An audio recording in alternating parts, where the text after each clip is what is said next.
Final call for boarding.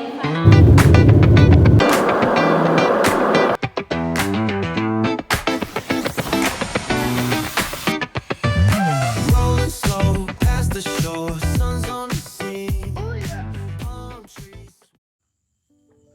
បាទជំរាបសួរទាំងអស់គ្នាថ្ងៃនេះដែរមានវីដេអូថ្មីដែលខ្ញុំធ្វើដំណើរទៅកាន់ប្រទេសវៀតណាមទៅវៀតណាមលើកហ្នឹងគឺធ្វើការផងក៏ដូចជាទៅដើរលេងផងគ្រាន់តែមកដល់វៀតណាមភ្លាមគឺភ្លៀងតែម្ដងបាទអ្នកមានប៉ុនបាទហើយគ្រាន់តែយន្តហោះដល់ដីភ្លាមគឺភ្លៀងរាំងតែម្ដងហើយពេលជិះហ្នឹងគឺភ្លៀងផងផ្គរផងគឺជិះបាក់សក់បាទមកដល់ពេលភ្លៀងយន្តហោះធំបាទយើងដើរអាកាសទៅតោះជិះចដើរយន្តអញ្ចឹងគ្រាន់តែចេញមកក្រៅភ្លៀងញាក់ព្រឺតញៀវច្រើននោះច្រើនបាទហើយក្រុមការងារក៏គាត់បានមកយកពួកខ្ញុំទៅកន្លែងស្នាក់នៅយប់នឹងដែរយើងស្នាក់នៅជុំគ្នាព្រោះត្រូវតកឡើងថ្ងៃស្អែកគឺឡើងជ្រុញទាំងអស់គ្នាបាទខ្ញុំមកដល់ហាណូយលើកនឹងឃើញការអភិវឌ្ឍខ្លាំងមែនទែនសូម្បីនៅតាមផ្លូវឃើញមានការធ្វើផ្លូវក៏ដូចជាស្ពាន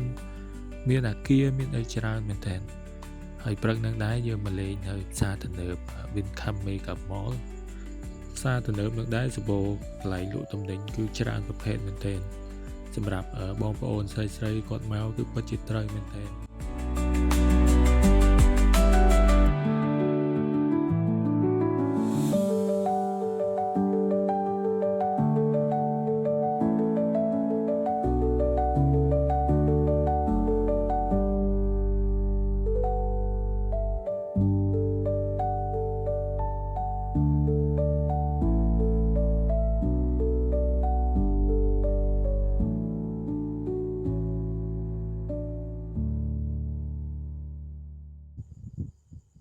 ហើយបន្ទាប់ចេញពីផ្សារទំនើបមកយើងក៏ឆ្ពោះទៅកាន់រមណីយដ្ឋាន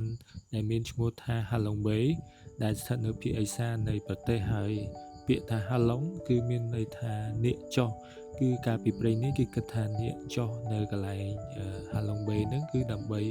មកការពារប្រទេសពីសត្រូវក៏ដូចជាទម្លាក់នៅគ្រឿងអលង្ការមានតម្លៃជាច្រើនដែលគ្រឿងអលង្ការទាំងអស់នោះបានคล้ายទៅជាកោះតូចៗដែលស្ថិតនៅរមណីយដ្ឋាន Halong Bay នោះតែម្ដងហើយកន្លែងនេះដែរជាកន្លែងដែលយើងរងចាំសម្រាប់ឡើងទូកគេថាមានភ្ញៀវជាច្រើនទាំងភ្ញៀវនៅក្នុងស្រុកភ្ញៀវនៅក្រៅប្រទេសគឺច្រើនមែនទែន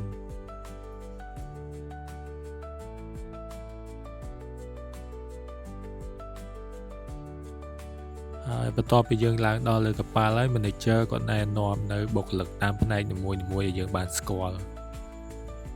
កលេងមកមើលទេសភាពនៃ Halong Bay នេះគឺស្រស់ស្អាតមែនទែនគឺមានកោះតូចៗជាច្រើនដូចនៅក្នុងរឿងព្រេងនិទានដែលខ្ញុំប្រាប់ទាំងអស់គ្នានៅមុនហ្នឹងគឺកោះតូចៗនេះហើយដែលជាតំណាងឲ្យដូចជាគ្រឿងអលង្ការដែលធ្លាក់មកពីលើមេឃជាមួយនឹងសត្វនាគដែរ